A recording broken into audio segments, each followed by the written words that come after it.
Hello everyone, how are you?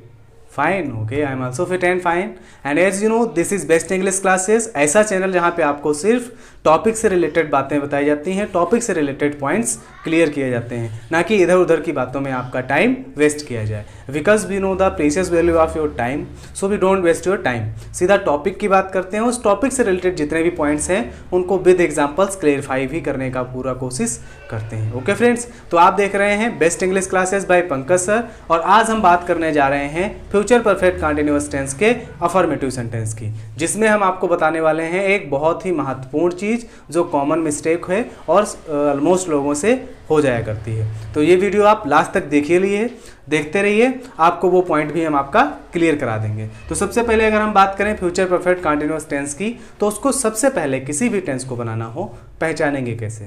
पहचानने के लिए मैंने एक वीडियो स्पेशली अपलोड कर दिया है, आप चाहें तो प्लेलिस्ट में जाके वो वीडियो हमारा देख सकते हैं। वैसे भी हम आपको बता देते हैं कैसे इसको हम पहचानेंगे। तो फ्यूचर परफेक्ट कंटिन्यूअस टेंस वो होता है जिसमें रहा होगा, रही होगी, रहे होंगे, इस टाइप के वर्ड्स मिलते हैं और टाइम भी दिया होता है। और अगर वो इंग्लिश सेंटेंस है तो उसमें helping verb will have been या शैल हैव बीन का यूज़ हुआ होगा, वर्ब की फोर्थ फॉर्म यूज़ होगी और टाइम भी दिया होगा। ओके फ्रेंड्स, तो अभी हम आपको स्ट्रक्चर समझाने के बाद बताने वाले हैं आपको एक ऐसी इंपॉर्टेंट थिंग जो कॉमन मिस्टेक है, अक्सर हो जाया करती है। तो सबसे पहले हम बात कर लेते हैं स्ट्रक्चर की, क्योंकि कोई भी टेंस हमें अगर कन्वर्ट करना है, ट्रांसलेट करना है, तो उसके लिए हमें सबसे पहले जो मोस्ट इंपॉर्टेंट थिंग है वो है स्ट्रक्चर। अगर हम स्ट्रक्चर समझ लेते हैं तो फिर किसी भी टेंस को ट्रांसलेट करना हमारे लिए बहुत ईजी हो जाता है। आपने भी देखा होगा कई सारे लोग आपके मिलने वाले होंगे जो कि किसी भी टेंस को बहुत ही आसानी से, या आपके टीचर्स होंगे जो आप बहुत ही आसानी से वो ट्रांसलेट कर देते हैं, तो क्योंकि उनको स्ट्रक्चर और उसके बारे में डिटेलिंग पता है। तो आज से आप भी इसको ट्रांसलेट करना बहुत ही आसानी से सीख जाएंगे। तो देखते रहिए वीडियो। और अब हम बात करते हैं स्ट्रक्चर की।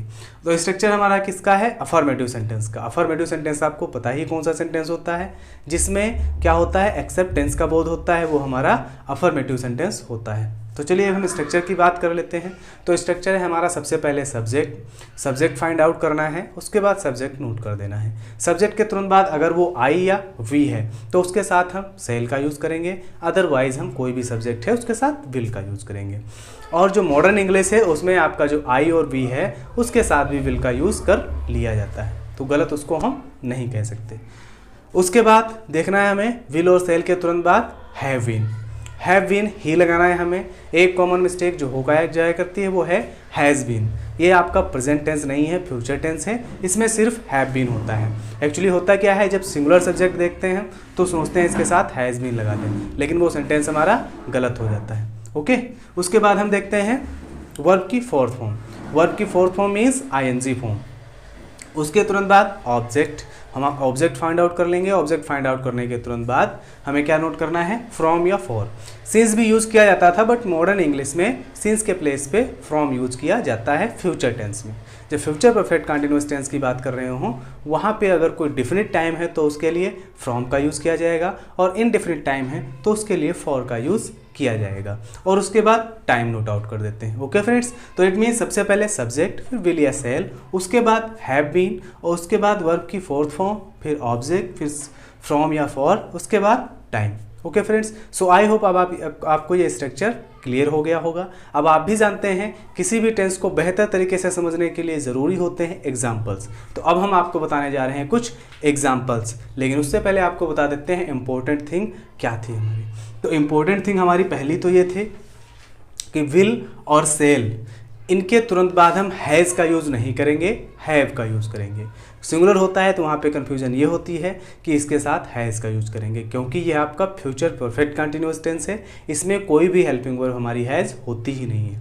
विल हैव बीन और सेल हैव बीन, ये दो हेल्पिंग वर्ब्स होती हैं, दो में से किसी एक को आपको यूज़ करना होता है। सेल हैव बीन यूज़ करते हैं हम आई और वी के साथ, और अदर सब्जेक्ट के साथ हम विल हैव बीन का यूज़ करते हैं। Okay friends, so now let's see the some examples. So friends, अब हम बताते हैं आपको कुछ एग्जाम्पल्स जिनसे कि आपकी पहचान क्लियर हो जाएगी। तो सबसे पहले हम देखेंगे एग्जाम्पल लिखा हुआ है, वह सुबह से पत्र लिख रहा होगा। अब यहाँ पे रहा होगा पाया गया है और उसके साथ टाइम भी दिया हुआ है, इसलिए हमारा ये फ्यूचर परफेक्ट कंटिन्यूअस टेंस होगा। ओके फ्रेंड्स, इसको हम ट्रांसलेट करेंगे अगर तो इंग्लिश सेंटेंस देखेंगे।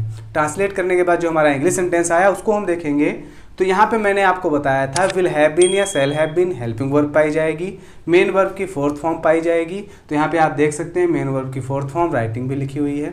उसके साथ आप देखेंगे कि हमारा जो टाइम है वो भी दिया हुआ है। और आपको बता दें कि हमारा जो फ्रॉम है, सिंस की जगह पे हम फ्रॉम का यूज़ करते हैं फ्यूचर परफेक्ट कॉन्टिन्यूअस टेंस में। ओके फ्रेंड्स, मॉडर्न इंग्लिश में जो हमारी मॉडर्न इंग्लिश है उसमें हम सिंस के प्लेस पे यहाँ पे फ्रॉम का यूज़ करते हैं। ओके फ्रेंड्स, और फॉर यूज़ किया जाता है। इट मीन्स हमारा जो फ्यूचर परफेक्ट कॉन्टिन्यूअस टेंस है उसमें हम सिंस नहीं, उसके प्लेस पे फ्रॉम का यूज़ करते हैं। सिंस के प्लेस पे फ्रॉम का यूज़ करते हैं और फॉर सेम टाइप से नोट किया जाता है, सेम प्रकार से इसको हम यूज करते हैं। Okay friends, so it means सबसे पहले हम देखें फर्स्ट सेंटेंस। इसमें इंग्लिश में आपका क्या था, हेल्पिंग वर्ब आपकी जो देखी हमने वो क्या थी, विल हैव बीन, और मेन वर्ब की फोर्थ फॉर्म लगी हुई थी और टाइम भी दिया हुआ था। इसलिए हमारा ये क्या हुआ, फ्यूचर परफेक्ट कंटिन्यूअस टेंस हुआ। अगर हम बात करें सेकेंड सेंटेंस की, तो हम 2 घंटे से क्रिकेट खेल रहे होंगे। यहाँ पे आप देखेंगे 2 घंटा जो है वो टाइम दिया हुआ है